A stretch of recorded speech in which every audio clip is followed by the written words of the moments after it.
Bom, Michel, faça favor de começar. Olha, peço desculpa pelo atraso. Faz mal. Algumas reflexões sobre a conversão do mundo. Fiz um comentário passo a passo seguindo o texto de Teilhard. É por isso que o meu comentário é um pouco, reduplica um pouco a leitura. Pierre Teilhard de Chardin começa por constatar que, com a época moderna, que para ele começa com o Renascimento, eu digo isso porque, em geral, a época moderna é depois do Renascimento, com a época moderna, um novo mundo surgiu, o mundo moderno. Como se sabe, os historiadores dividem a história em quatro grandes épocas: a Antiguidade, que tem a limita aqui no mundo greco-romano, a época medieval, a época moderna e a época contemporânea. Mas para Teilhard, a época moderna caracteriza-se por aquilo a que chama uma corrente humana nascente. No meu texto, tudo o que é em itálico e aspas são textos de Teilhard. Estão a seguir no texto ou não? Muito bem, muito bem. Eh, uma corrente humana nascente da época moderna, mas que se encontra fora do cristianismo. Em geral, julga-se que a crítica do cristianismo surge mais perto do fim do século XVII e do século XVIII, com os franceses, etc. Contudo, para Teilhard foi antes que esta reação surgiu, isto é, desde a segunda metade do século XVI, com o despertar das ciências lógico-empíricas, de que Galileu e Newton são momentos paradigmáticos. Mas estão a ver o texto? Muito bem. Então, ainda bem, parece-me milagroso. Segundo parágrafo. O caráter aparentemente anticristão do mundo nascente, o conflito das duas religiões. Eu segui os títulos de Teilhard e há 6 parágrafos em Teilhard que numerei e aqui também. Teilhard coloca-se do ponto de vista da fé e nota que este novo mundo se desenvolveu à margem do cristianismo. Ele fala do antagonismo entre cristianismo e modernismo. Notemos aqui, se é reflexão minha, que se trata do modernismo da época dita moderna, a não confundir com a crise do modernismo na teologia, crise do princípio do século XX, quando exegetas começaram a aplicar a ciência de história crítica ao Novo Testamento, Loisy e outros, mostrando que no Novo Testamento nem tudo correspondia a factos comprováveis. Por exemplo, o Evangelho de São João pensava-se que tudo era historicamente real, mas foi uma meditação do autor do Evangelho de São João. Haveria 3 autores, o evangelista, um sacerdote que se chama também João, de geração a seguir a São João, e de um último redator, isso de São João. Portanto, não podemos dizer a partida que todos os textos dos evangelhos se realizaram exatamente como, historicamente, como são narrados. Nesta crise do modernismo, houve a condenação do Papa Pio X e vários abandonaram a Igreja. Eles tinham razão, mais razão que o Papa, mas se radicalizaram um pouco. Na perspectiva de Teilhard, o espírito moderno proveio da descoberta da dimensão indefinida do espaço, que, citação, faz passar na nossa vista habitual das coisas uma nota de universalismo. O segundo traço, isso é o espaço, o segundo traço diz respeito à imensidão ligada à duração. o tempo das civilizações, mas também o tempo do mundo sideral atrás de nós e diante de nós. O tempo que aparentemente poderá ser indefinido. Na altura em que escrevia, Teilhard ainda não conhecia as descobertas da expansão indefinida do universo, com a teoria do Big Bang do padre belga Georges Lemaître em 1931. No meu segundo ano da universidade em Lovaina, dado que Georges Lemaître era professor de física de Lovaina, ouvi uma conferência de Georges Lemaître que explicou o Big Bang. Eu pensava que ele repetia o que outros tinham descoberto e não sabia que era ele que tinha descoberto. Isso foi em 1960. Então, universalismo e futurismo, universalismo para o espaço, futurismo para o tempo, são, portanto, os dois conceitos com os quais Teilhard explica o âmago da nova ciência moderna. Trata-se de um universo em crescimento global. Logo a seguir, Teilhard afirma que esta problemática faz ver um universo em evolução. Aqui Teilhard diz que estas duas dimensões novas definem uma religião. E por quê? Citação: porque a religiosa aparece, por definição, logo que o mundo seja encarado na sua totalidade e na sua consumação futura. Entre parênteses, fé. Fim de citação. Entre parênteses, digo eu, julgo que esta maneira de definir o religioso hoje não seria mais aceitável agora. Não é assim? Há várias... Fiz precisamente há pouco tempo na Academia das Ciências, isto há um mês, sobre este tema de coerência racional de fé cristã, onde começo por mostrar as outras definições de religião.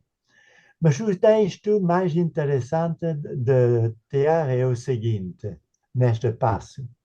Por nascimento, o universalismo e o futurismo do mundo moderno apresentam-se com tendência panteísta, imanente, organicista, evolutiva, ao passo que os do cristianismo se exprimem, sobretudo, no tempo de Teilhard, em termos de personalidade, de transcendência, de relações jurídicas e de fixismo.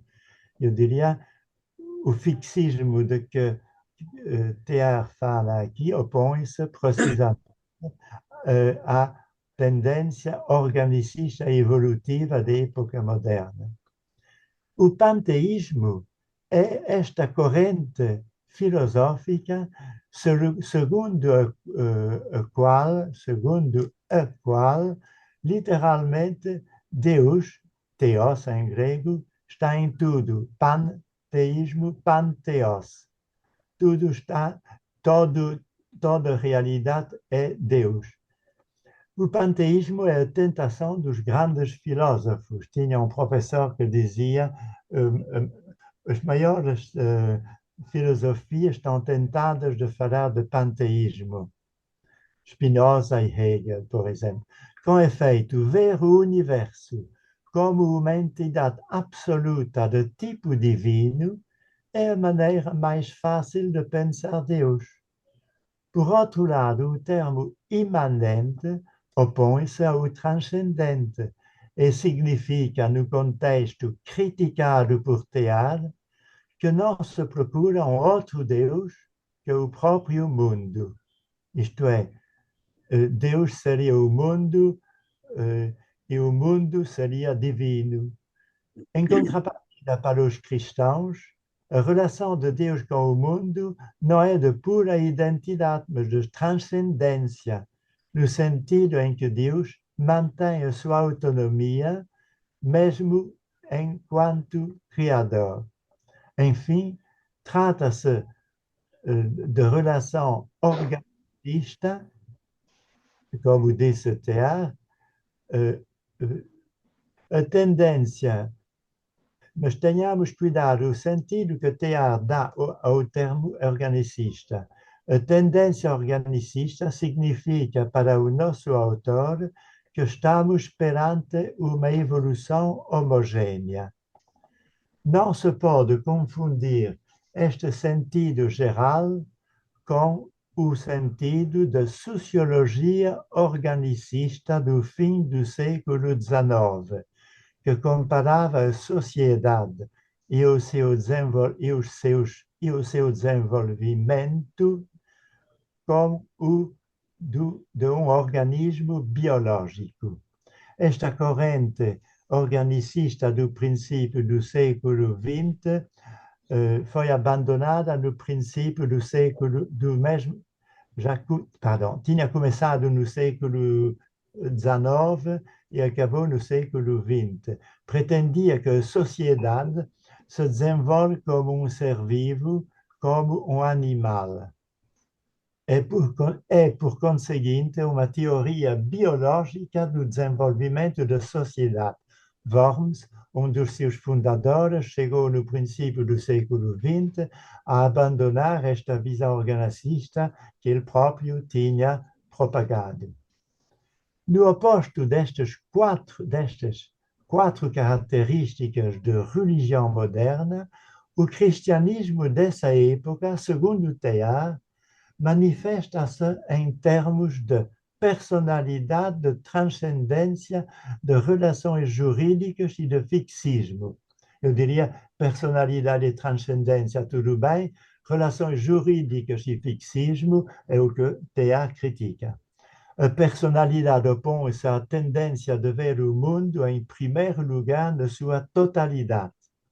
A transcendência, já foi dito, opõe-se à imanência, de uma visão panteísta, e Deus Criador tem uma relação com o mundo, mas não está numa relação de pura identidade ou imanência com o mundo. Isso era o panteísmo. Deus existe além do mundo, transcende o mundo. No nosso texto de 1936, Teilhard critica justamente o fixismo de um pensamento católico que nega a evolução.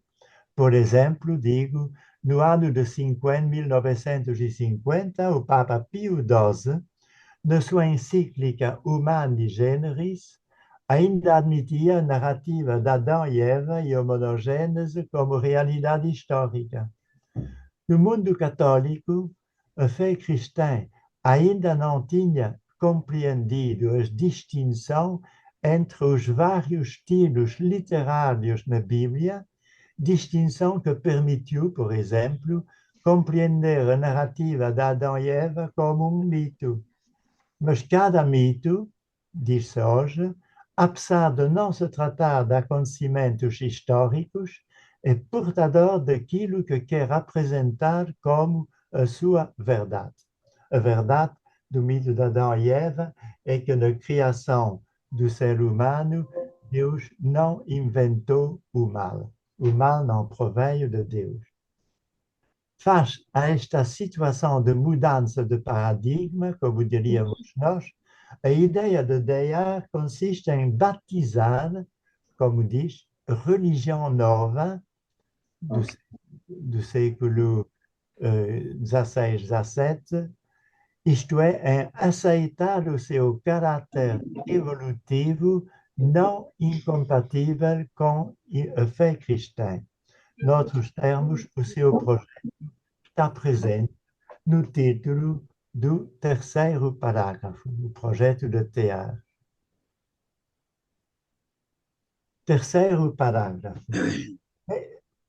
cujo título é Método Geral para Resolver o Conflito. Não a condenação, mas o batismo. Neste parágrafo, Teilhard mostra que seria um erro condenar pura e simplesmente aquilo a que chama a fé no mundo, porque este espírito moderno procede de esforço inegável de fidelidade à vida, isto é, à ação criadora de Deus, que é preciso respeitar. E logo, Teilhard continua, de facto, o movimento que não é nada menos do que uma transformação operada na anima naturalitaire religiosa da inteira espécie humana, já penetrou, como era inevitável, no próprio cristianismo. Anima naturalitaire religiosa é uma expressão que merece algumas explicações. Julgo que Teilhard age aqui como um bom conhecedor do tomismo, isto é, da filosofia de São Tomás de Aquino, com sua tese metafísica do desejo natural de ver Deus. Entre parênteses, parece-me esta tese do desejo natural de ver Deus, da Suma Teológica de primeira parte de Tomás de Aquino, é uma das mais belas teses. Esta é uma tese muito interessante da metafísica tomista. Este sentido.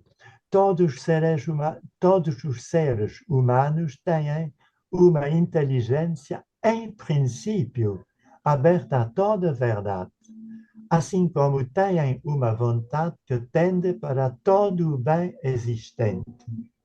Isso não significa, de modo nenhum, que nós alcançamos a totalidade da verdade, nem que conseguimos realizar todo o bem. É evidentemente de modo finito que nós nos dirigimos para a verdade e para o bem. Contudo, a nossa inteligência está constitutivamente aberta à totalidade da verdade, que não possuímos. Assim como a nossa vontade está aberta a tudo aquilo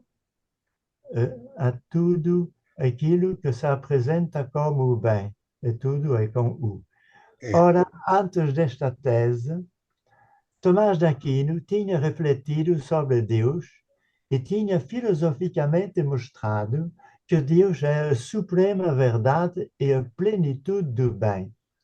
Portanto, nesta tese tomista, só o ser humano tende para a plenitude da verdade e para a plenitude do bem, e se essas plenitudes se encontram em Deus, então a conclusão é que todo o ser humano, quer o saiba ou não, tem o desejo de ver Deus.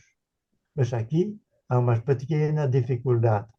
Olha, era uma das coisas que eu perguntava nas minhas aulas sobre a Teilhard de Chardin em Lovaina. Mas por que ver e não compreender? Perguntar-se-á. A resposta está no modo como nós humanos conhecemos o real. A inteligência humana não é uma inteligência intuitiva. Ela baseia-se sobre a intuição, mas a inteligência compreende graças ao papel da abstração, que permite forjar os conceitos ditos intelectuais.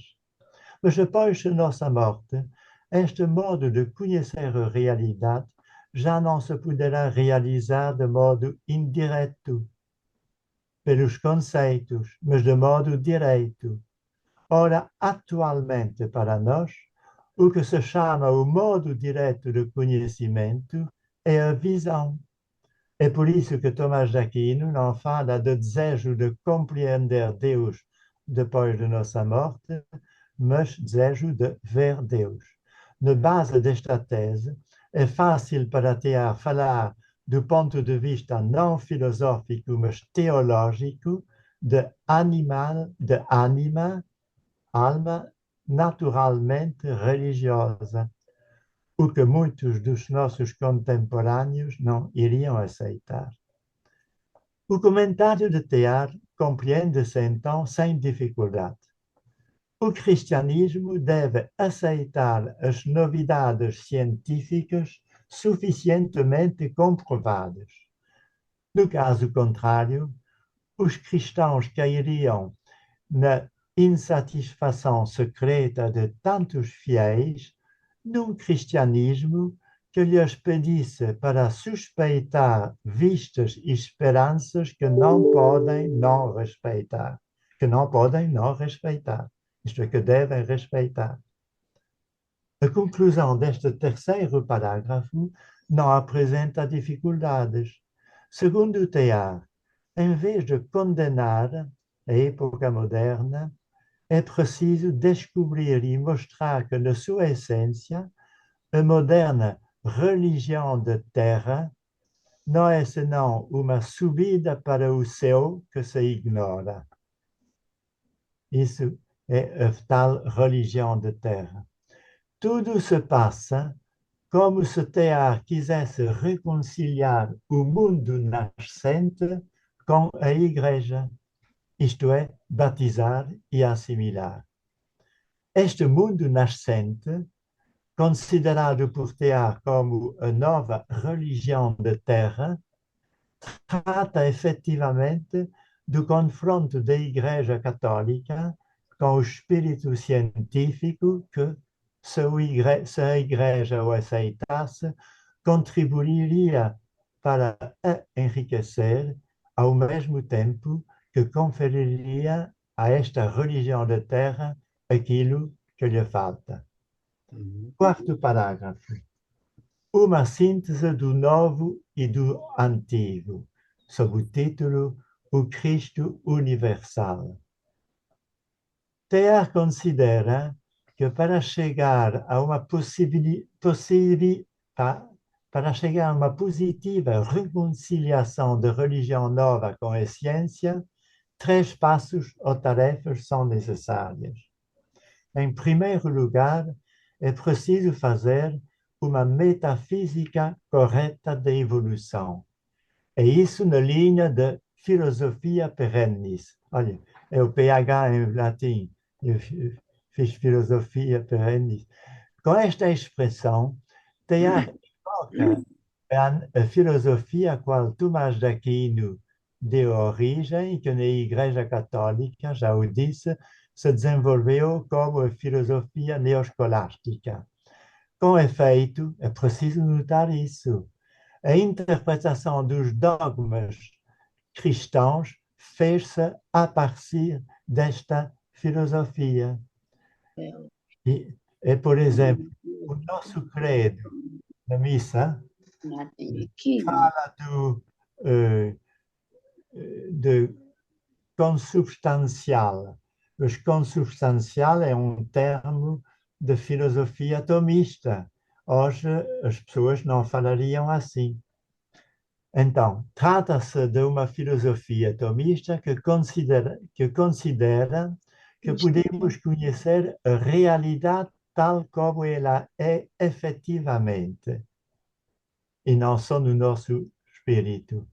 Daí a expressão de filosofia tomista do ser, primazia de categoria do ser. Logo a seguir, Teilhard sublinha que tudo se apresenta como uma evolução. Para compreender que a evolução implica mudança, Teilhard recorre ao binômio de Tomás de Aquino, acto e potência. Acto e potência é uma terminologia que vem de Aristóteles. Era substância, em Aristóteles, substância e acidente, acto e potência, e mais uma depois. Aqui o sentido do ato, da ato e potência, não se refere primordialmente ao agir, mas evoca a realidade em ato, isto é, a realidade que existe efetivamente. O termo potência significa, então, que cada realidade é suscetível de se transformar. Esta transformação é um movimento, não físico, mas movimento que exprime filosoficamente a mutação do real. Para afirmar que a realidade não é estática, é necessário dizer que ela pode transformar-se. Mas este termo pode ou poder transformar-se é o que o termo potência exprime. Ora, esta potência entendida como possibilidade não se compreende senão como subordinada à prioridade da realidade ou do ser. Noutros termos, o ser é primordial porque sem ele não pode haver potência de mudança real.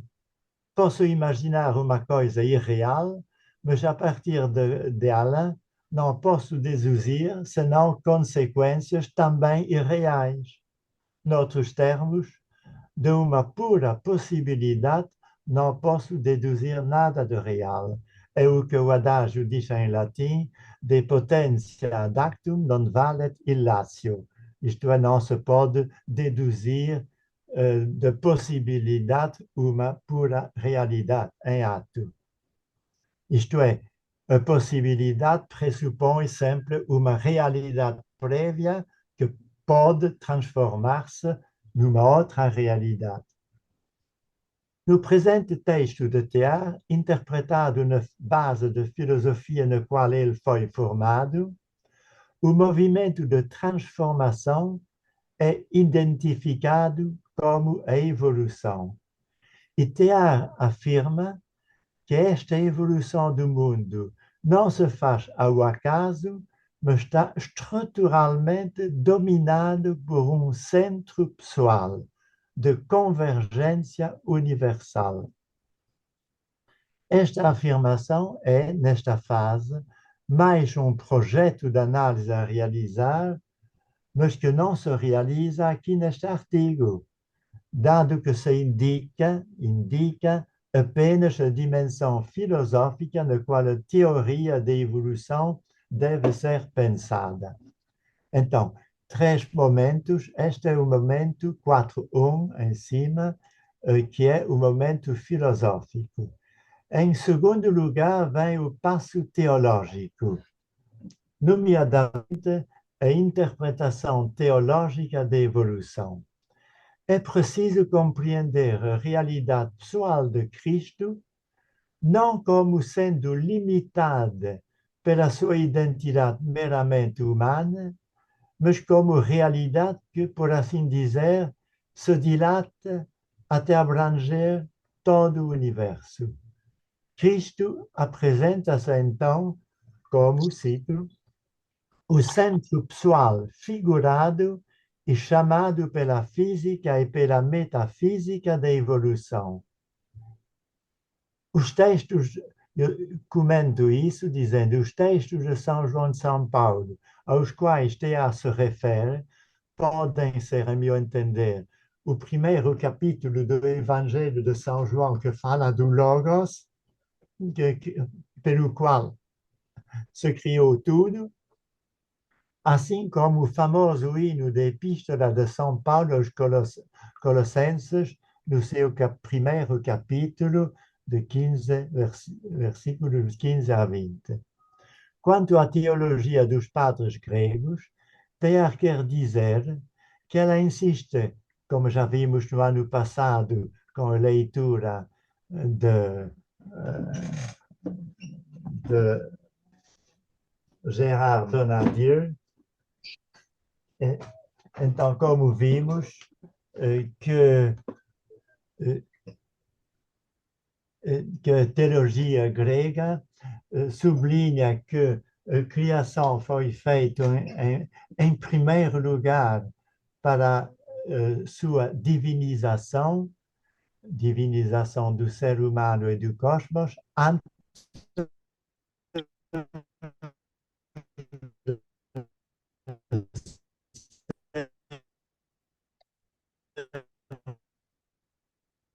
no seu encontro com a fé e sua conexão com... Estão a ver? Estou a ver aqui que é uma conexão não estável.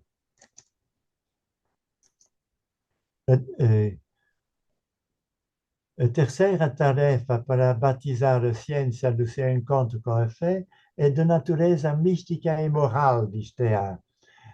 Tarefa que se realizaria então de modo que ele diz automático. Isto significa que esta abordagem do Cristo universal não é um abandono do mundo, como se o ideal cristão fosse refugiar-se imediatamente numa fuga do mundo, mas, pelo contrário, o chamamento existe para construir desde aqui um mundo melhor. E Teilhard diz, e a salvação pessoal é interessante, não precisamente porque nos deve beatificar, mas porque nos faz salvar em nós mesmos o mundo. É neste sentido que o Cristo universal é chamado a manifestar-se no mundo com o mundo no qual nós vivemos. E acrescenta então duas observações. Primeira, o mundo moderno pode descobrir que o seu Deus não está alheio ao trabalho humano de construir o mundo e que a verdadeira adoração já começa por reconhecer em Deus a santificação do esforço humano. A segunda observação mostra que este encontro entre Cristo e um mundo chamado a realizar-se não cai num simples compromisso. Aqui, compromisso significa uma mistura que dilui as diferenças entre o cristianismo e o universo. Pelo contrário, o termo compromisso está citado no texto de Teilhard.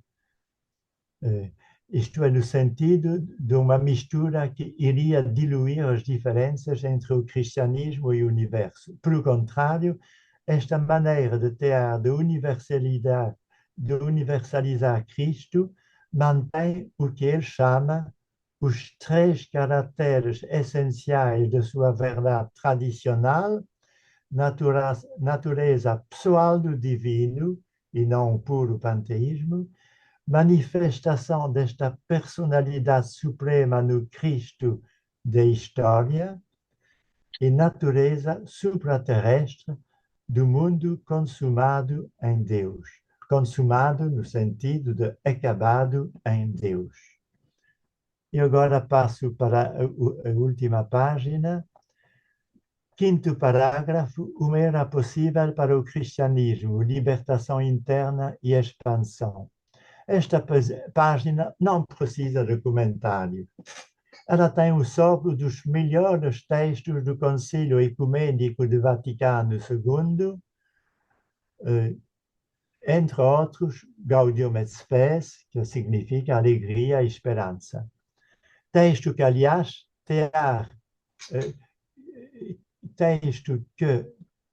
Teilhard influenciou pelos seus escritos, isto é, o documento do Concílio Vaticano sobre o mundo foi muito influenciado pelo Teilhard.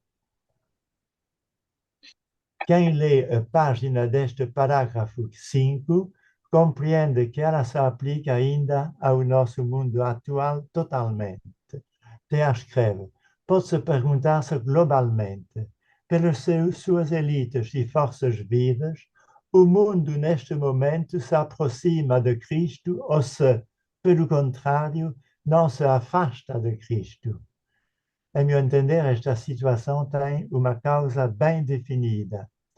O cristianismo, sob a forma que propagamos, já não está suficientemente contagioso, diz Teilhard. Deste ponto de vista, o nosso Papa aparece como caminhando perfeitamente na direção de Teilhard, que aliás cita frequentemente. Muitas encíclicas do Papa atual citam Teilhard. Oxalá que a nossa Igreja, no seu conjunto, consiga também seguir o atual Papa. A última frase deste parágrafo podia dar origem a uma longa conversa. Última frase deste parágrafo 5. Para converter o mundo, precisamos, nós cristãos, de multiplicar os nossos missionários, mas precisamos, antes de mais nada, de repensar de toda a nossa humanidade a nossa religião. Isto é, pensar repensar a nossa religião de toda a nossa humanidade, a partir de toda a nossa humanidade. Por um lado, é o que já começou a fazer o Concílio Ecumênico de Vaticano II, assim como o Sínodo de 2 anos, que aparentemente ainda não está totalmente concluído e que digamos, fechou no mês de outubro, mas cujos textos terão que esperar mais um ano. Eu diria que se o Vaticano I, em 1870, foi sobretudo o concílio que tratou do Papa, a infalibilidade do Papa, que é, notemos, uma infalibilidade não do ponto de vista de razão pura, mas uma infalibilidade dizendo que a Igreja nunca poderá enganar as pessoas sobre a via da salvação. E se o Vaticano I é, como se diz, o concílio do Papa, acerca do Papa, se o Vaticano II tratou de modo aprofundado de colegialidade episcopal, ainda está por clarificar a tarefa dos sacerdotes, especialmente na situação atual e relativamente à participação da mulher na tarefa de evangelização. Se é verdade que repensar a nossa religião, como diz Teilhard, é uma tarefa de todas as épocas, esta tarefa é particularmente urgente nos nossos tempos. Parágrafo conclusivo. A conclusão que Teilhard apresenta neste breve capítulo aparece como verdadeiramente profética. Ela tem mesmo uma ressonância particularmente atual, o que mostra o caráter verdadeiramente visionário do seu autor. Tudo está presente numa frase, na última frase, digo eu. Penso que o mundo só se converterá às esperanças celestes do cristianismo se previamente o cristianismo se converte para as divinizar as esperanças da terra. Da terra, na qual inclui todo o movimento do progresso científico. Deste modo, é preciso reagir contra aquilo a que se pode chamar uma marca de pessimismo, diz Teilhard, que se exprime na ideia de que no mundo tudo finalmente permanecerá igual. Nada de novo sob o sol, diz Teilhard, para caracterizar esta fé esclerosa dos que não querem mudar nada na fé cristã. Estes imobilistas na fé pensam que não seria possível pensar de outro modo, uma vez que estamos sempre marcados pela presença do pecado original. Mas é contra esta ideia de um fixismo que Teilhard mostra que é preciso um sobressalto de reação contra o ceticismo que invade tantas vezes o mundo cristão. E Teilhard fala explicitamente deste ceticismo. Teilhard milita deste modo contra a tentação do imobilismo que paralisa a Igreja. Visionário e profeta, Teilhard foi até o fim da sua vida. Os céticos poderão sempre falar nele como um idealista um pouco ingênuo, mas é graças a homens e crentes como Teilhard que a fé poderá continuar. Concluamos.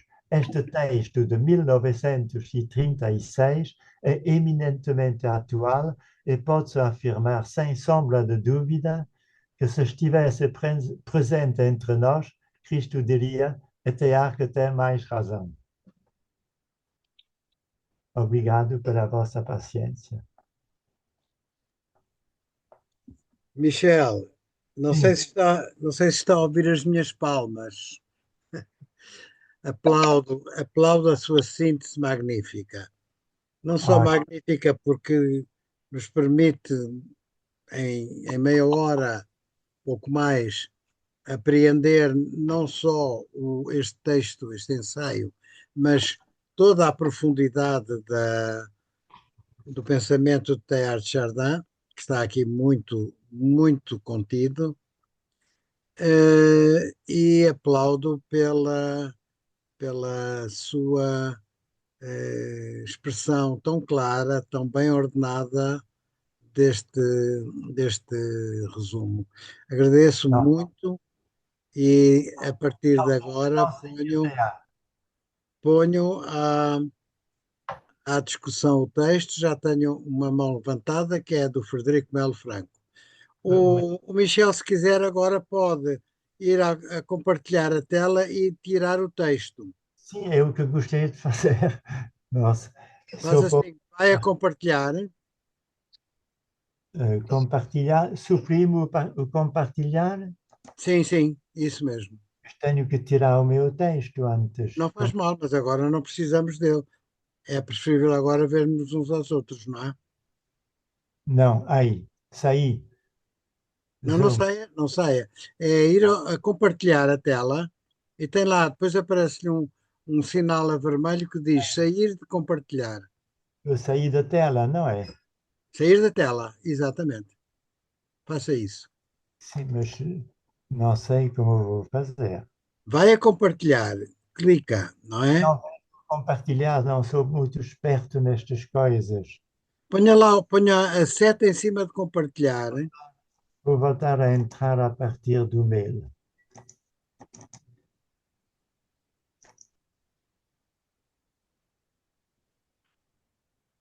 Entrar. E já não se entra automaticamente. Ah, zut alors. Oh, se o Michel for lá acima, ponha a seta no alto da página, Tirar tudo. aparece, Vou tirar aparece, tudo e volto. não, não faça isso. Aparece-lhe uma faixa que diz tirar ou acabar ou anular a compartilhamento de tela. Retirar o compartilhamento. Eu agora não posso ter porque não Tirei, tenho. tirei compartilhar, não? Suprir eh, novo compartilhamento. não, não, não, não, não. Não. Tenho Sair da tela. áudio. Controle, mostrar reunião. Compartilhar, chat. Olha, eu vou sair de tudo e volto a entrar sem o Não, texto. apaga o seu texto então. Pronto. Tá bom? Não posso sair de tudo. Interromper. Ah, interromper Já Pronto. compartilhar. está, já está. Já cá estamos todos juntos outra vez. Ok. Pronto. Então, Frederico. Bom, antes de mais nada, obviamente, também bato palmas. Acho que foi uma síntese espantosa e muito interessante. Mas eu, se não levam a mal, não resisto a fazer uma leitura de um parágrafo de um livro acabado de sair do Thomas Alick. Não sei se sabem todos quem é, que é Sim, um sim. jesuíta que tem publicado uma série de livros recentemente e que têm sido traduzidos para português.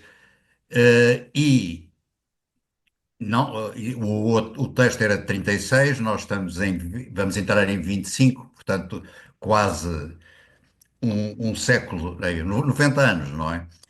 Há aqui um parágrafo do último livro do Thomas Alick, chamado Cartas ao Papa, e que diz o seguinte: há que agradecer a Teilhard de Chardin o facto de não ter deixado a genial ideia da evolução apenas no quadro estreito do materialismo dos cientistas naturais do século XIX.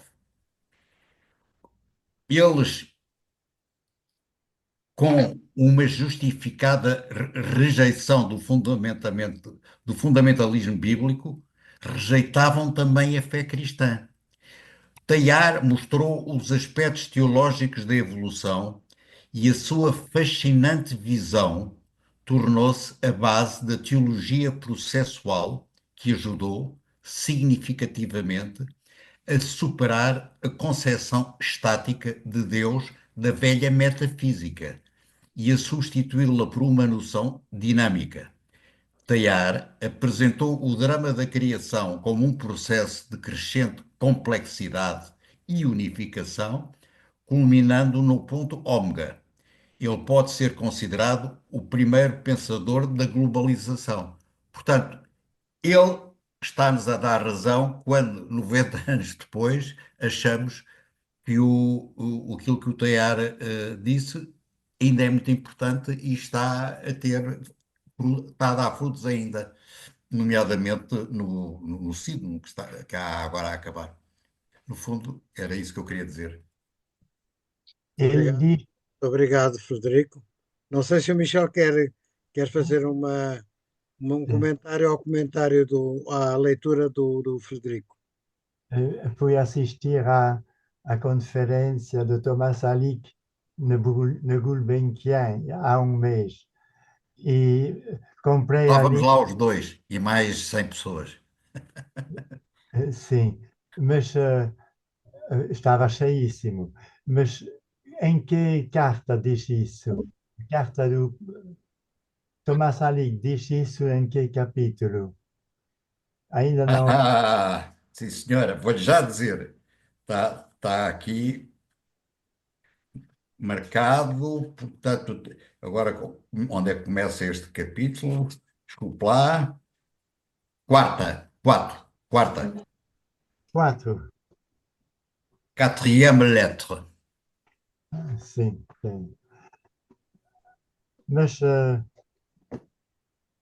tem razão, tem razão.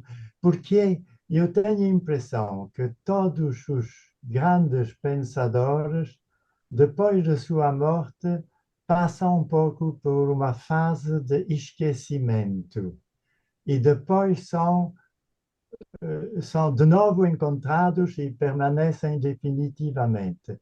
Eu tenho a impressão que Teilhard ainda está um pouco nesta fase de esquecimento. E por quê? Será que os cientistas atuais não. Faço a pergunta agora. A pergunta que faço, e não sei qual é a resposta, será que os cientistas atuais consideram que querer misturar teoria científica com filosofia e teologia é algo que não se pode fazer cientificamente?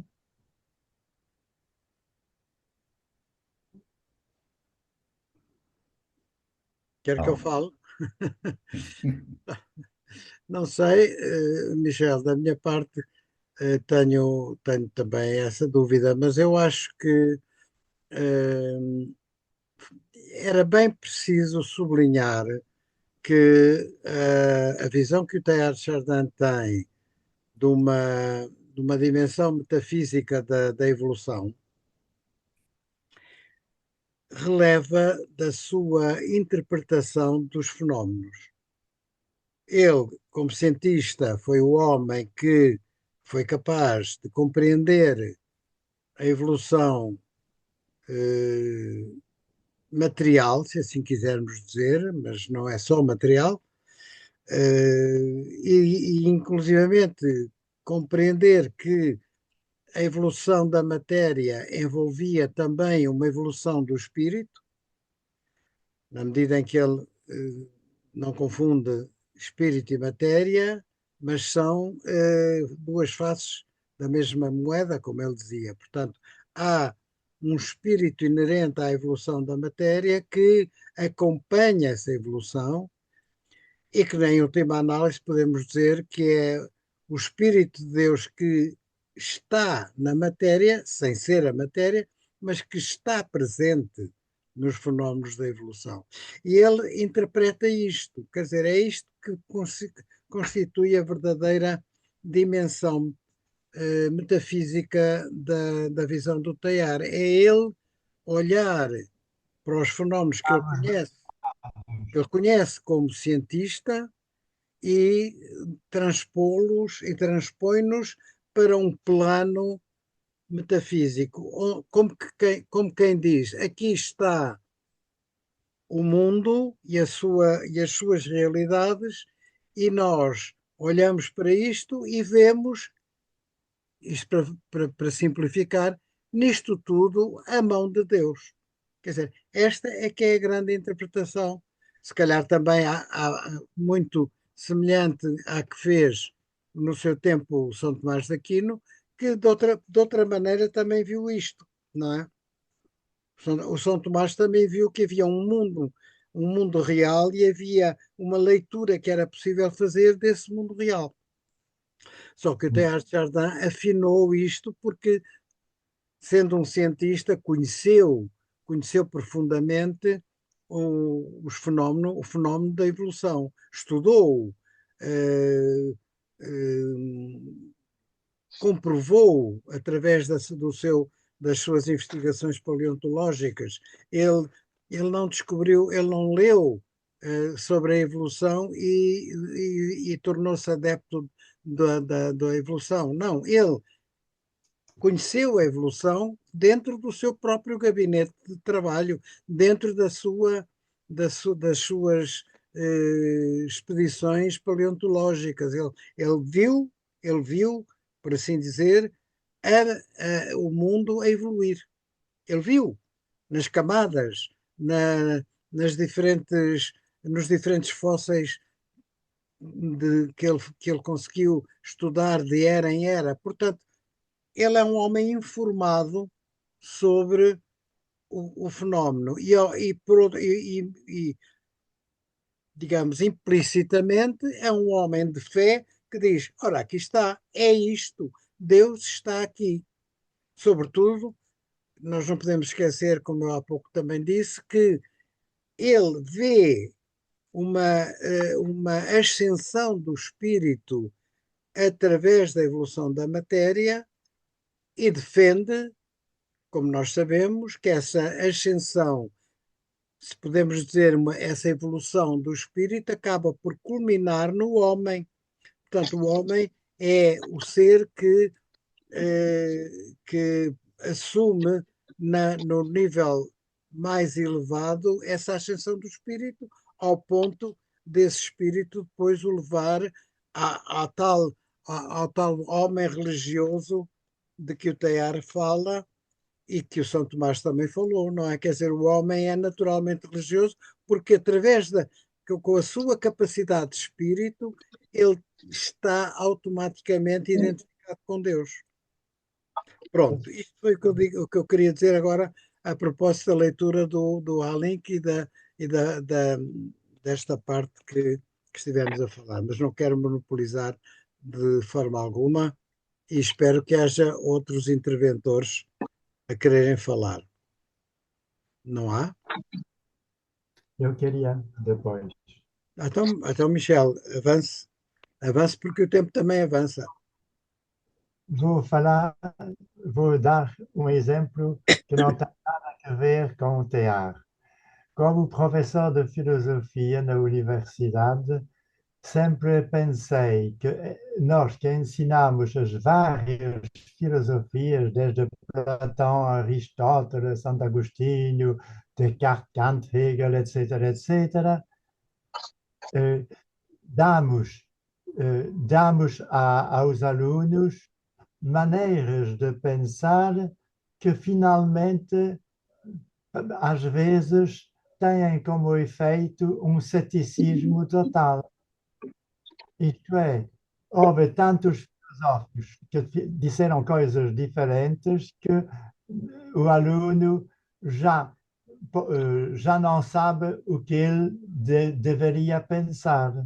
Uhum. Então, em vez de formar, podemos dizer que o conhecimento de vários mundos diferentes de forma contribui para pôr os alunos numa espécie de ceticismo universal, mesmo se podem falar 2 minutos de cada filósofo. Noutros termos, falta no nosso ensino universitário a capacidade de fazer uma síntese das várias filosofias que existem. Síntese não para recapitular tudo igual, mas para mostrar como através deles, nós fazemos o nosso próprio caminho. Aplico isso à problemática das várias ciências e da unidade de ciência, de filosofia e de teologia ou de fé.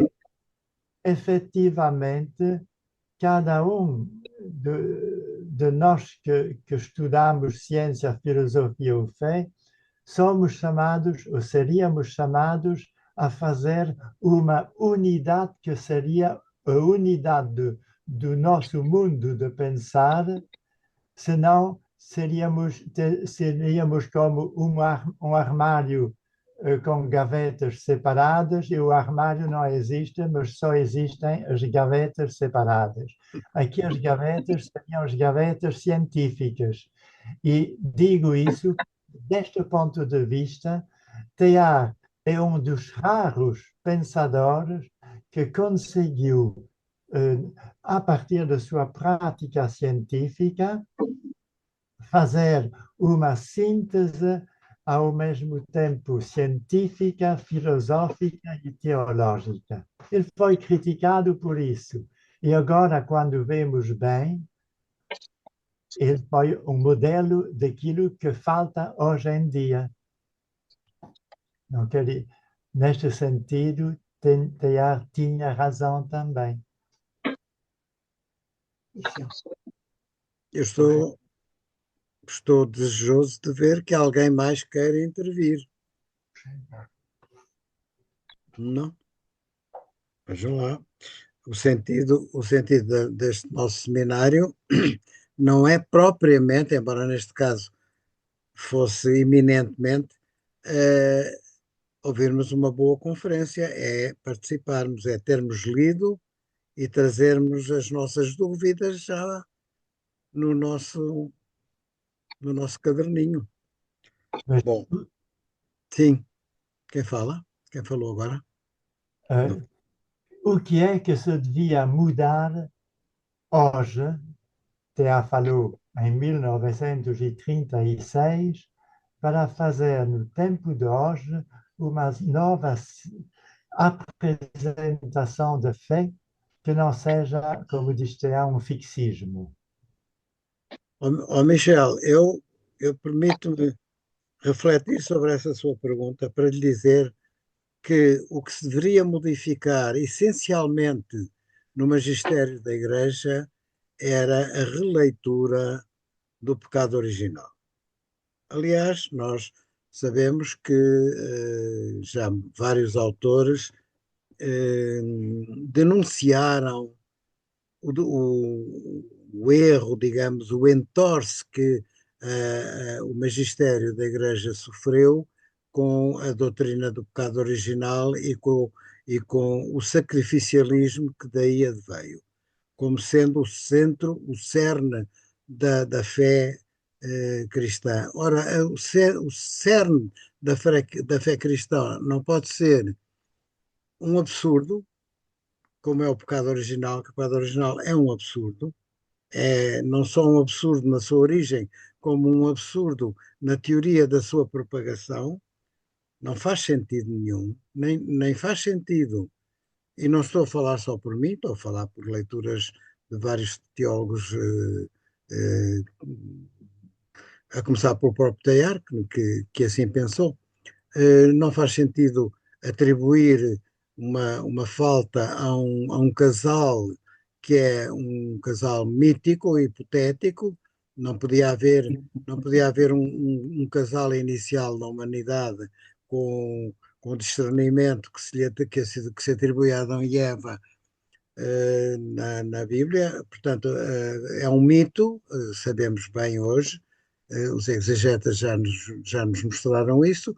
O, o Gênesis, todos os livros do Gênesis são mitos, não é? E, portanto, podemos interpretar o pecado original como sendo uma propensão do homem na sua incompletude o, o erro, o defeituoso, mas, por outro lado, o homem é dotado de capacidades para vencer essas incompletudes e ir avançando. Bom, mas isto levava depois muito longe esta conversa. Simplesmente, o pecado original nesta sua origem é absurdo e muito mais absurdo é a ideia de que ele se propaga por herança, quer dizer, não faz sentido. Posso falar? Claro, Desculpe. claro. O absurdo não acho, porque o pecado original é uma narrativa de criação, mas interpretada hermeneuticamente, somos todos, cada um de nós é Adão e cada um de nós é Eva. Nem sequer se pode dizer que as mulheres são Eva e qual é a verdade hermenêutica? Em primeiro lugar, do ponto de vista de redação, a narrativa de Adão e Eva encontrou no quinto século antes de Cristo a sua última formulação.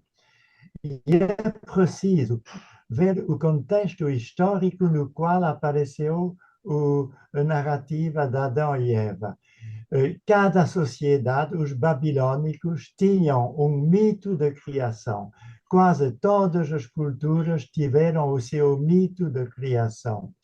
E o que dizia o poema Enuma Elis, que era o poema da criação dos babilônicos. Ele dizia que houve um conflito entre os deuses, uma guerra, e que Marduk ganhou sobre o Deus mau.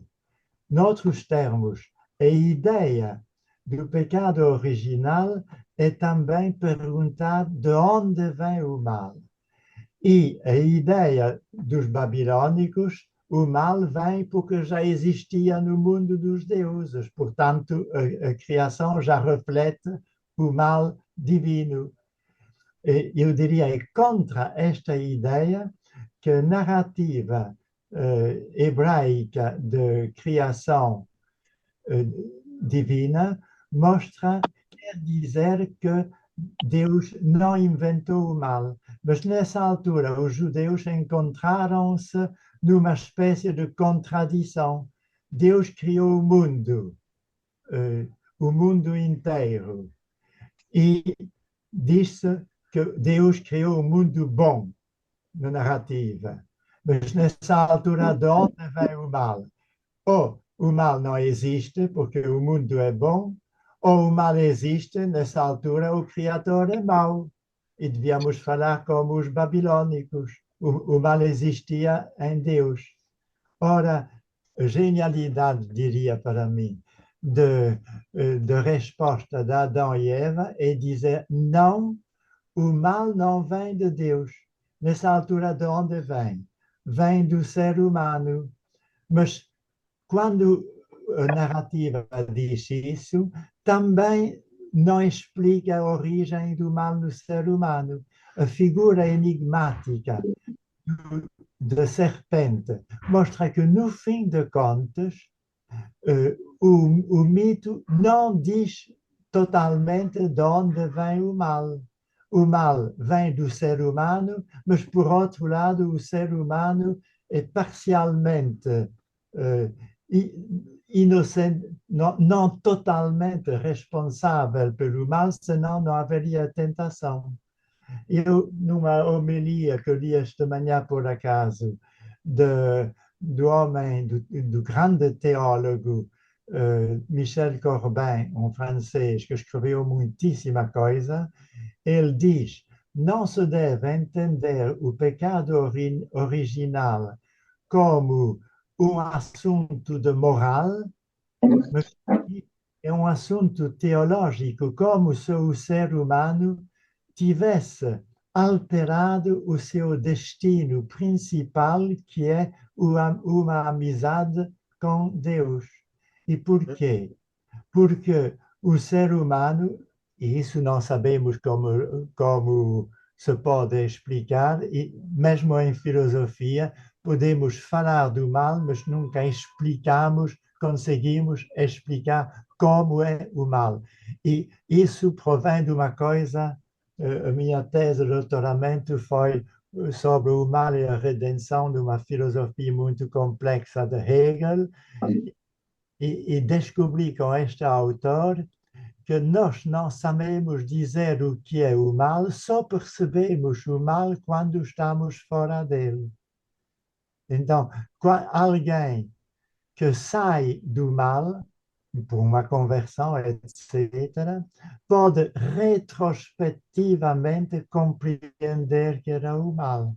Ora, o teólogo do qual falei diz que o mal foi o ser humano que quis ser divino. E, quis ser divino, isto é, não compreendeu que a soberania divina não é uma soberania de um suzerano, não é soberano, não é uma potência que pode esmagar o homem, mas, como se diz hoje na teologia, é um Deus mais humilde que os homens e que se faz humilde para ser aceite pelos próprios homens. A Toda-Poderosa, o Deus Todo-Poderoso, em meu entender, fez muito mal à fé cristã, porque mostra um Deus tirânico, por assim dizer, Claro. um Deus que ameaça também, se não é reconhecido, de esmagar, ameaça o ser humano de ser esmagado por ele. É exatamente uma idolatria, uma tese de idolatria, que a idolatria é alterar o que é o ser humano. E penso que o pecado original não se sabe dizer isso, falar nele, senão de modo metafórico, isto é uma metáfora para explicar duas coisas: que Deus criou um mal bom e que Deus quer o bem do ser humano, que o mal existe e que a única coisa que podemos dizer do mal, segundo a teologia, é que Cristo venceu o mal pela sua oferta e morte. Uma morte no qual se fez como o mais humilde dos pecadores que eram aos quais era destinado o suplício da cruz. Então, foi Deus que, a partir de Cristo, venceu o mal para nós. E não há, do ponto de vista teológico e filosófico, nenhuma tese mais profunda. Michel, tudo bem. Esse seu percurso, essa sua incursão na filosofia do pecado original é muito bem, está muito interessante, mas, no entanto, não podemos arvorar o pecado original como sendo o centro da fé. Não, eh, Pronto, não. é contra isso, foi contra isso que o Teilhard se rebelou e hoje em dia muito boa gente sente que Tem isso é razão. um erro profundo e que deu origem a esse sacrificialismo, entendendo Cristo como a vítima que se oferece para redimir uma humanidade Tem caída. razão. Ora, Isso. Pronto, ora o Teilhard precisamente põe aí o ponto, quer dizer, faz aí um ponto de situação muito necessário e justo. É que, e na linha até dos padres gregos, Cristo não veio, não encarnou, Deus não encarnou na humanidade, na pessoa de Cristo, apenas para redimir a humanidade. Exatamente. Redimir, redimir, sim, mas expiar uma culpa, não.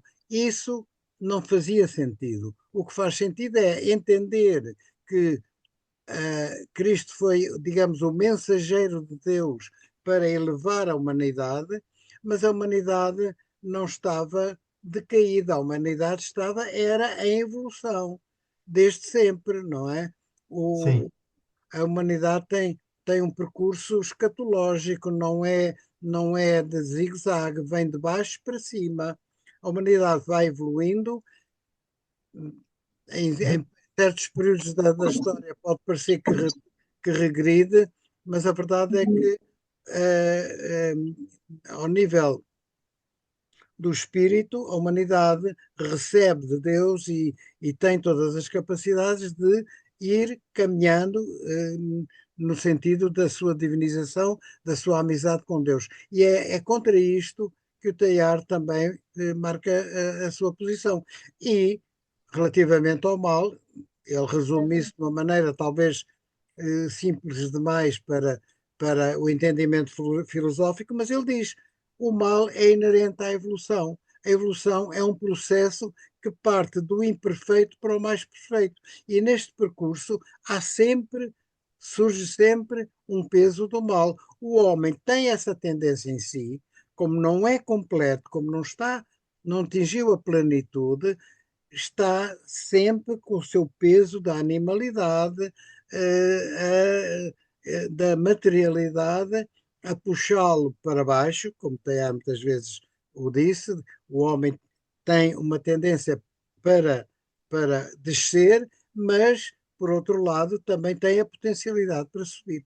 Pronto, isto penso que é relativamente à Claro, resposta que o Michel esperava. O que é que pensamos do que é que a Igreja podia fazer hoje em dia? A Igreja podia fazer era ser clara e dizer: o pecado original é isto assim, assim, assim. Não vamos fazer disto o centro da nossa fé. A nossa fé não é nós passarmos a vida a redimir-nos do pecado para ver se alcançamos o céu.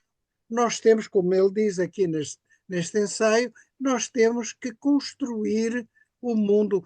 Cristo veio-nos pedir, veio-nos propor que nós construíssemos o reino de Deus. Portanto, construir o reino de Deus não é a partir de uma humanidade caída, é de uma humanidade em crescimento. É este o exatamente. sentido. É este o Posso, sentido. posso responder rapidamente. Claro, Tem totalmente razão. O pecado original em si não tem sentido no sentido seguinte. Ele foi pensado como uma transmissão de geração para geração, para todas as gerações, mas a ética do mal não é uma transmissão biológica. claro. O pecado original é pensado como uma transmissão biológica de algo de ético. Isso não faz sentido. Em segundo lugar, tem razão que a morte de Cristo não pode ser pensada a partir do pecado original, mas a partir de sua fidelidade à sua missão. Exato. E neste sentido, é a fidelidade à sua missão que salva os seres humanos. Claro. Em terceiro lugar, tenho dificuldades de pensar nessa altura a festa de há 2 dias, de há 3 dias, Também eu. a de Conceição, mas é uma maneira simbólica, diria, de dizer que Maria foi uma pessoa extraordinária e perfeita e que não caiu voluntariamente no mal durante toda a sua vida e não só por causa de não transmissão que teria escapado a uma espécie de destino mau. Sim, claro. Eu, antes de dar a palavra à Ana Águas, só queria, para completar o que o Michel disse, dizer o seguinte: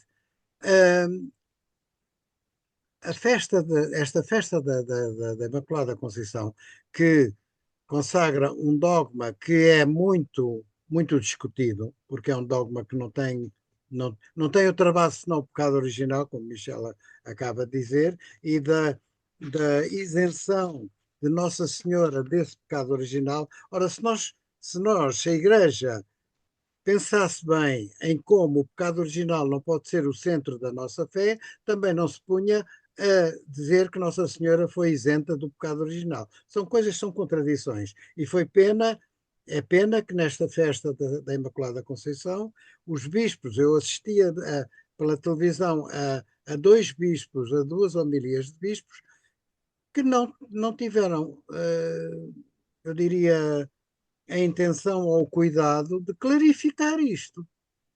Pronto, Sim. mas não vou mais longe porque a Ana Águas pediu a palavra. Ana. Olá, boa noite. Eu vou fazer só uma intervenção muito pequenina e foi porque me chamou aqui a atenção uma coisa que o António disse, que não é teológica, é da biologia, eu sou bióloga. A evolução não diz que nós tendemos para a perfeição, vamos adequando àquilo que são os contextos em que vivemos, ou seja, de geração após geração, aquilo que fica para trás que não se perpetua são as respostas menos adequadas ao contexto, e os contextos vão mudando. Por exemplo, agora estamos numa altura de aquecimento do planeta e de mais instabilidade meteorológica, e sobreviverá e deixará rastro para gerações futuras aquelas espécies que conseguirem lidar mais com esta instabilidade. Isto porque a Igreja, eu acho que aqui pega um bocadinho. Para já, primeiro, isto foi só uma questão biológica, portanto, a evolução baseia-se nas mutações, portanto, são erros, mas erros que na maior parte das vezes não dão nada de bem sucedido e resultam em um não desenvolvimento completo daquele indivíduo. Por exemplo, quando há uma concepção e há uma mutação qualquer no embrião, provavelmente esse embrião não se vai desenvolver até nascer. É a situação mais frequente. Mas também há mutações que geram soluções interessantes para aquilo que é o contexto em que a espécie habita. E, de facto, aí esse embrião desenvolve-se, nasce e pode ter filhos e transmitir essa característica nova. E aqueles indivíduos que têm características menos adequadas ao contexto vão ter menos probabilidade de deixar descendentes. E é daqui que resulta a evolução. Aquilo que é uma geração e o que se vê na geração seguinte em termos de características digamos que se calhar um melhoramento, um aperfeiçoamento para aquele contexto, mas aquilo que pode ser muito vantajoso numa determinada altura pode ser completamente desvantajoso noutra, e nós vemos isso agora com a questão das alterações climáticas. Por exemplo, os répteis, consoante a profundidade a que põem os ovos, porque eles não fazem o choco dos ovos como as galinhas, as aves, eles põem os ovos num ninho subterrâneo e depois tapam com terra, e dependendo da profundidade a que está o ovo, pode-se diferenciar em macho ou em fêmea. Com o aquecimento global, aquela temperatura que seria adequada para um dos sexos deixa de existir, porque é tudo mais quente, e podemos ter uma situação em que, de facto, só nascem fêmeas ou só nascem machos, dependendo da espécie. E, portanto, isso vai fazer com que aquela espécie possa ter menos sucesso e vir a ter menos descendentes. Esta característica que poupa imenso trabalho aos progenitores de não estarem a chocar os ovos pode dar problemas num contexto de alterações climáticas. Dito isto, isto é questão biológica. As religiões e a Igreja tentando incorporar a ideia de evolução, levou de facto muito tempo, e é bom que já o tenha feito, e tenha-no feito de uma forma que, pronto, à sua medida vai sendo adequada, mas a ideia de perfeccionismo, de aperfeiçoamento, de intencionalidade da evolução, nós não temos na biologia. Portanto, a evolução resulta de acasos, de mutações que são erros, há erros que são bons, quando a gente se engana e às vezes fazemos um cozinhado e pomos lá um tempero que não estávamos a contar, aquilo que fica mais saboroso, e portanto, de facto, há erros que são muito positivos, nesta lógica de erro igual mutação, e portanto perpetua-se. Mas se o cenário mudar completamente, aquela característica muito positiva pode deixar de o ser. E, portanto, os biólogos não veem o homem como o ser mais perfeito, somos uma solução possível para estas condições que existem aqui agora, não somos quem corre mais, somos incapazes de voar sozinhos, não conseguimos estar debaixo de água muito tempo, há uma série de coisas que outros fazem que nós não fazemos. Agora distingue-nos de facto a capacidade cognitiva que temos, a autoconsciência, a noção do transcendente e essas coisas todas. Aí assino por baixo aquilo que o António disse, da questão da espiritualidade. Aqui se calhar temos, se compararmos com os outros, temos este extra que os outros não têm, que os outros seres vivos não têm, pelo menos que não conhecemos até agora. Há muitas coisas que achávamos que eram exclusivas nossas, mas já percebemos que não. A linguagem, por exemplo, temos uma linguagem complexa, mas há outros seres que comunicam. A autoconsciência, também já percebemos que há outros seres que a têm, etc, etc. Mas de facto, esta ideia também pode ser incorporada, esta ideia de evolução em que não tendemos para o perfeito, mas que nos temos que ir adequando aos contextos. Acho que também uma coisa que esta compreensão que a biologia tem do processo evolutivo também pode ser transporte para a vivência religiosa. até para este encontro de culturas que nós temos agora, que há muito mais circulação de pessoas pelo mundo e que temos que nos entender melhor uns aos outros e que nós se calhar portugueses fizemos isso tanto com a expansão através dos descobrimentos e depois com a imensa diáspora que temos pelo mundo. E pronto, era só esta a chega aqui da biologia para dizer que não tendemos para o perfeccionismo e, segundo aquilo que os cientistas compreenderam, não há aqui uma intencionalidade. Se quisermos ver isto num plano espiritual, sim, pode haver uma intencionalidade de Deus de sermos cada vez melhores e aí temos que lutar por isso, mas vamos tropeçando muita vez, sim. Obrigado, Ana. Eu não me atrevo a dialogar consigo em matéria de biologia À vontade. Não e, sou dona da verdade, só e estou aqui a também dar esta não, chega. e também não em matéria de evolução científica, porque não sou cientista. Aquilo que eu apreendi de uma leitura, enfim, mais ou menos atenta das posições do Teilhard de Chardin, ele fala muitas vezes dos grandes números e de a evolução se fazer através dos fenómenos que afloram na conjugação, digamos assim, das situações geradas pelos grandes números. Não sei, aquilo que a Ana acaba de dizer mostra, ou enfim, pretende provar que a evolução, eh, digamos que é fortuita, é um acaso, não tem regras, não é uma coisa dirigida. Pronto, como sabe, o Teilhard era um dirigista. Sim, Eh, sim. portanto, na ciência da evolução há duas correntes opostas aos dirigistas e aos que entendem que tudo se faz por aleatoriamente. Portanto, pareceu-me que a sua apresentação, a sua intervenção está muito baseada na corrente não dirigista. E, portanto, aí há um diálogo a fazer Claro. que está sempre presente quando há encontros em ambiente de Teilhard de Chardin, em que participam cientistas de um e do outro lado, inevitavelmente surge essa confrontação.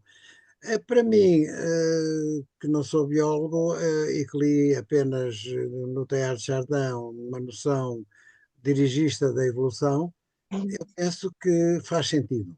Para mim, faz sentido uma defesa de um dirigismo da evolução, porque lá está ligada à parte, eh, se quisermos, metafísica, mística, espiritual, de fé. Quer dizer, se há um Criador, agora vistas as coisas nesse plano, se há um Criador que entendeu lançar uma criação por evolução, Deus podia ter feito como se julgava até há 200 anos ou mais ou menos, que tudo apareceu da mão de Deus instantaneamente, ou se há uma evolução querida por Deus. Parece, para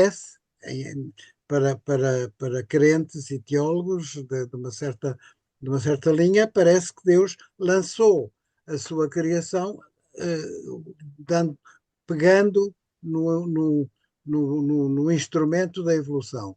E que, precisamente porque é uma criação, tem um sentido escatológico, tem um fim, tem um objetivo final, quando ele fala de convergência, quando ele fala de Cristo Ômega, quando ele fala da complexificação que faz surgir planos cada vez mais elevados de aperfeiçoamento, não digo de perfeição, mas de aperfeiçoamento das espécies.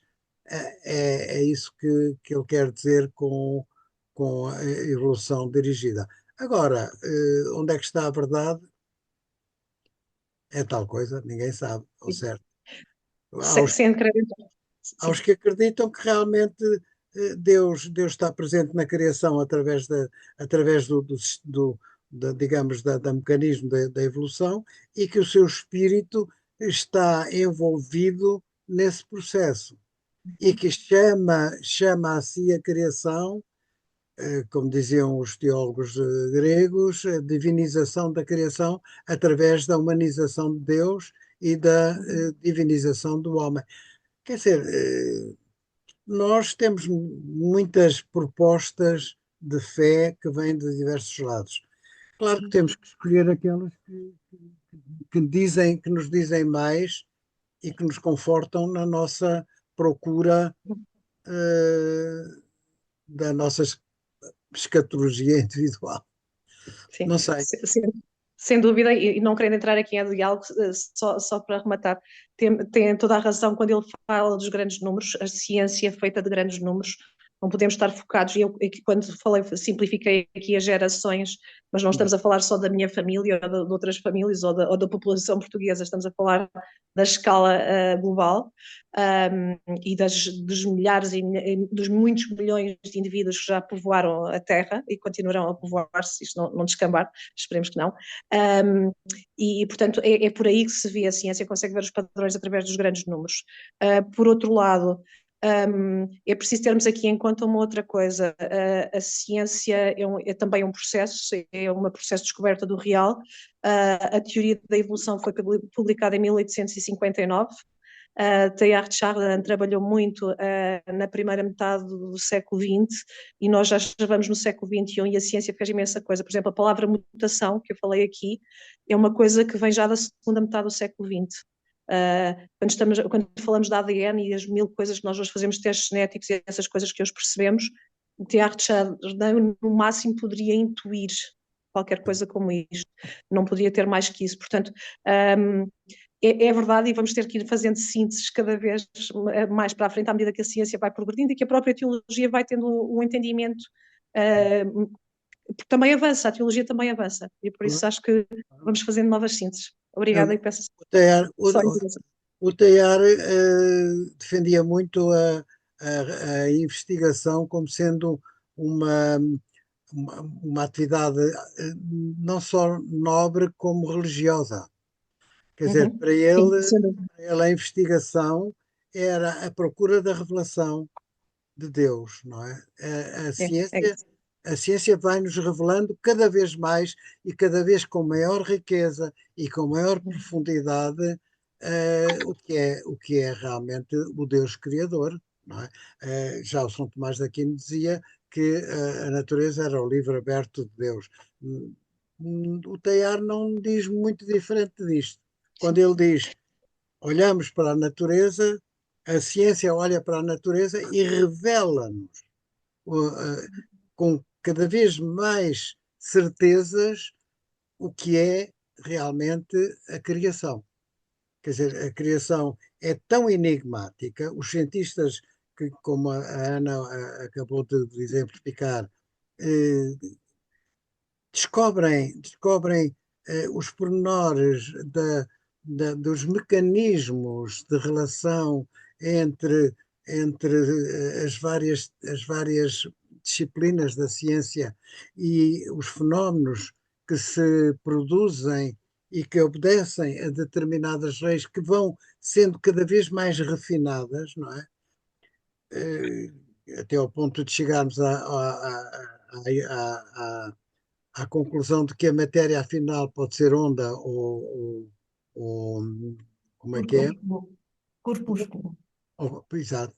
Portanto, isso são formas de entender, quanto a mim, a ciência, com tudo isso, ajuda-nos a entender o que é a criação. Isto falando como crente, falando como cientista, o cientista não tem nada que falar em criação. Tem que falar num conjunto de fenómenos que ele observa e nos quais procura uma coerência, não é? Penso que é isto, fundamentalmente, o labor dos cientistas. Diga, Teresa, que é cientista também. Está tão caladinha. Não tenho nada a acrescentar. Obrigado.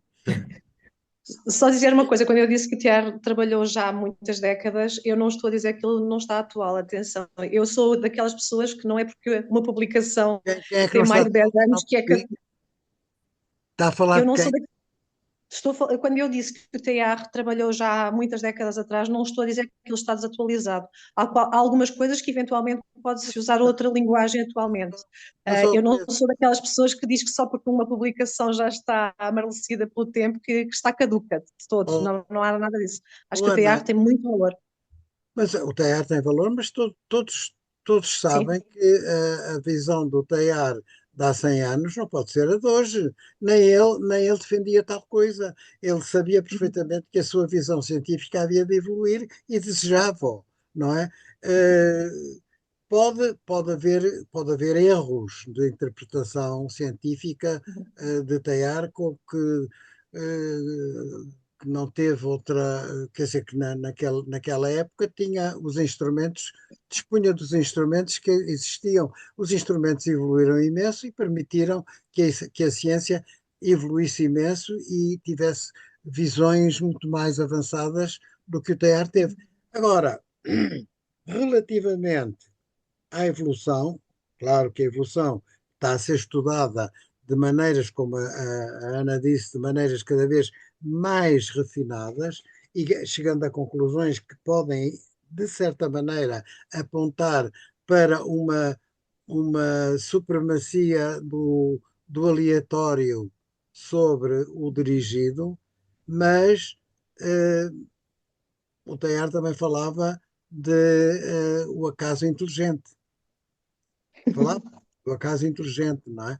Portanto, eh, não é fácil a gente dialogar sobre coisas que têm métodos muito específicos e que têm Uhum. conclusões científicas muito, muito, muito consolidadas.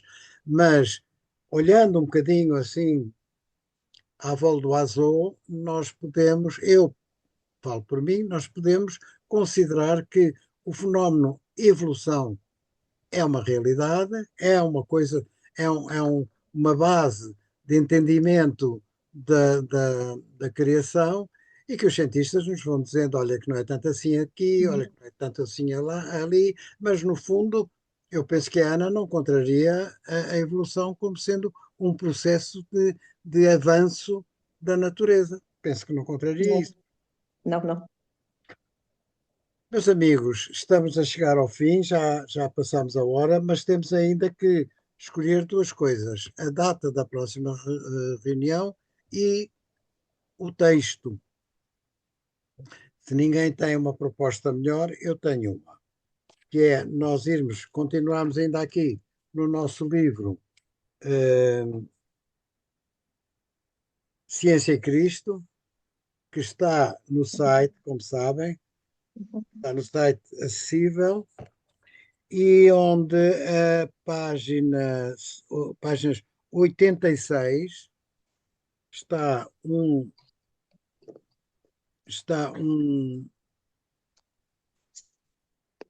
ensaio que é de 1928 e que se chama O Fenómeno Humano e que eu penso que nos pode ajudar a continuar a compreender o pensamento do Teilhard de Chardin e nós fazemos esse exercício.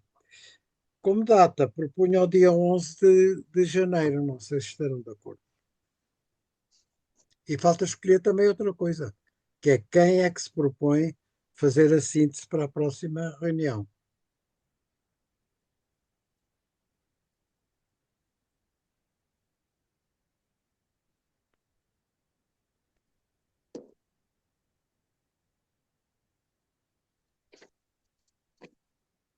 Respostas não vêm. Então estão de acordo? Quer isso dizer que estão de acordo com estas duas propostas? Sim.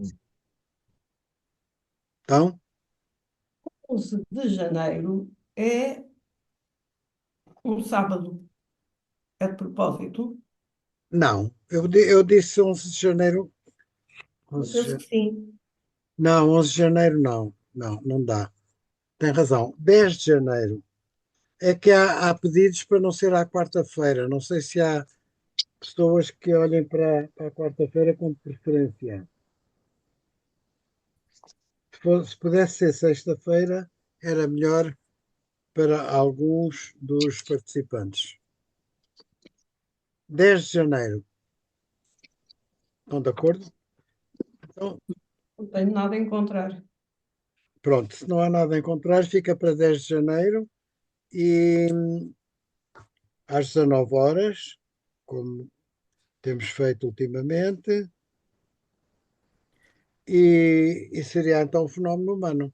Mas, como não vejo ninguém a propor-se para fazer o resumo, não tenho outro remédio senão. Posso fazer se quiser. Sim, sim, Michel. Olha, Estava a falar, o Michel. posso fazer, mas não quero monopolizar. Deixa lá, Michel, para não. Para Sei. alternarmos. Vamos Frederico, o que é alternar. que acha? Frederico, quer se oferecer? Ponha som. Ponha som. Não se refugie no silêncio. Ponha som. Não, nesta vez eu estou aqui com uma tarefa na minha paróquia, na parte económica não tenho disponibilidade, mas em vezes próximas poderei. Muito, Agora, muito esta bem. altura é péssima. Muito bem. Então, e a Teresa? A Teresa que é uma cientista. Quer dizer, eu posso fazer uma coisa mal feita, mas Então faça. Pronto. Faça uma coisa mal feita é que a gente gosta. Pronto, Teresa Sousa Dias. Pronto, já está. Arrematado. Está bem? está bem. Adeus, boa noite. Então, olhem, muito obrigado pela vossa participação e presença e bom Natal.